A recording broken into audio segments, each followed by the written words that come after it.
It wasn't until he saw his beloved girlfriend with his own eyes, walking arm in arm with another man, that he finally realized he was truly losing her. But what he didn't know was that before this, his girlfriend had already forgiven him 99 times. 3 days ago, at the girl's birthday party, she thought her boyfriend would propose to her, but he hugged his first love right in front of her and even flirted with her because he knew the girl loved him too much to leave. Little did he know, in those 7 years she had cried for him countless times, but this time she didn't want to endure it anymore, so she decisively broke up with him. The man froze for a moment. His friend wanted to talk him out of it, but he said, "Fine, let's break up." Seeing that, the girl felt completely disheartened. As she was about to leave, the man offered to call a driver for her, but she directly refused and took a taxi by herself. After she left, his friends bet that within 5 days, she'd definitely come back to make up with him. The man confidently said she'd be back in just 3 hours. She'd come back to him. Then everyone continued partying. That night, the man got drunk, boasting that the girl was surely waiting for him at home. But when he got to the door, the girl was walking out with her luggage. He told her that if she just went back inside now and made him some hangover soup, he'd forgive her. But the girl walked right up to him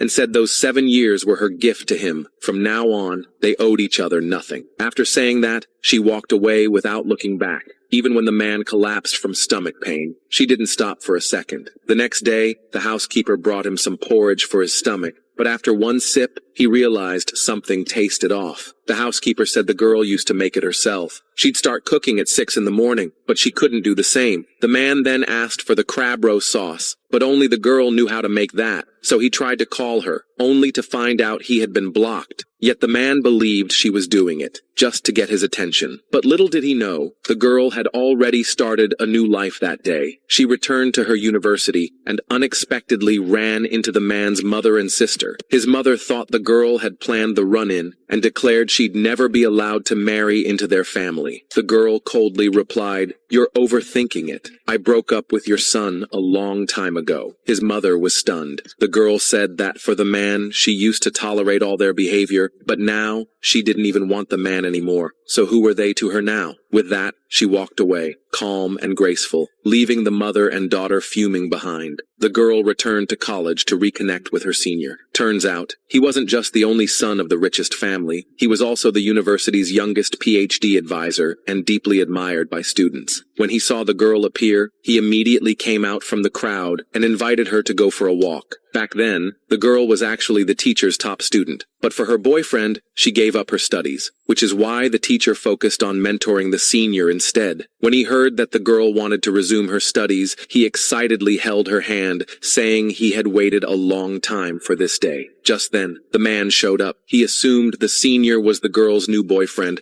and immediately said the guy was no better than him. He tried to pull the girl away, but the girl no longer wanted to be involved with him. The man quickly said he forgave her, but she had completely moved on, and even slapped him across the face. Then she left with the senior, leaving the man furious and stomping in place. The next second, the man's sister called. She said she wanted to apply for Evan's PhD program and asked her brother to find a way to help, but he didn't know that Evan was the senior. That evening, the man heard Evan would attend a banquet, so he came to find a chance to talk to him. His friends said the girl and Evan were alumni. Why not just ask her for help? The man stayed silent. Only then did the friend realize they had broken up. He asked if the man really planned to give her up. After all, she was so amazing, but the man was still putting on a strong front, saying that with just one call, she'd definitely come crawling back. Just then, Evan appeared. His friend glanced over and was instantly stunned. He quickly tugged on the man's sleeve. When the man looked up, his expression changed instantly, because Evan was actually the senior, and the woman standing beside him was his ex-girlfriend. Furious, he rushed forward and grabbed the girl's arm, thinking she had sold herself out for money. The senior immediately shoved him away and angrily scolded him for being disgusting. The girl coldly said, "This is Evan's celebration party. You're not welcome here." Then Evan led the girl away. The man was so angry he threw his jacket to the floor. When he got home, he used the maid's phone to call the girl, saying she still had some books at the house and asking her to come pick them up. The girl didn't want to come at first, but the man threatened to throw the books out if she didn't, so she reluctantly returned to the villa. While she was packing her books, the man kept trying to start a conversation, but the girl ignored him completely. Frustrated, he kicked over the pile of books. but the girl still didn't respond. She just kept organizing her things. The man couldn't take it anymore. He grabbed her hand and questioned her. "Do you really not love me anymore?" The girl just found it ridiculous. "Weren't you the one who stopped loving me first?" The man was instantly stunned. He wanted to explain, but didn't know what to say. He tried to kiss her, but she dodged. At that moment, he felt unbearable pain inside. Just as the girl was about to leave, he suddenly blocked her path and forcefully carried her onto the bed.